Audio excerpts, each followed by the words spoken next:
सख्यांनो आणि सखींनो, तुम्हा सर्वांना सुपर सखीचा नमस्कार। या नॅचरल पेस्ट मॅनेजमेंट मध्ये काही दम नाही। या झाडपाल्याचा अर्क फवारून काहीही होणार नाही। कीड घालवायची असेल तर महागड्या रासायनिक कीटकनाशकांशिवाय पर्यायच नाही।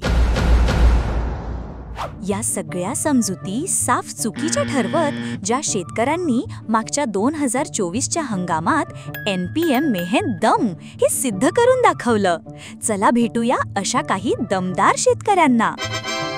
दशपर्णी अर्क असल, निमार्क असल, कामगंध सापळे असल, जीवामृत असल, पक्षी थांबे असतील, चिकट सापळे असतील, याच्यावरून आमची कीड पूर्ण नियंत्रण झाली। म्हणजे आमच्या पिकावर कोणती कीड आलीच नाही। दशपर्णी ते आम्ही 600 लिटर बनवले। रासायनिक अजिबात कुठलंच फवारतच नाही आम्ही। पक्षी थांबे लावले त्यावेळेस सगळे काय म्हणजे काड्या कुड्या कशाला लावताय म्हणे सगळे, पण आम्ही सांगितलं त्यांना की याच्यावर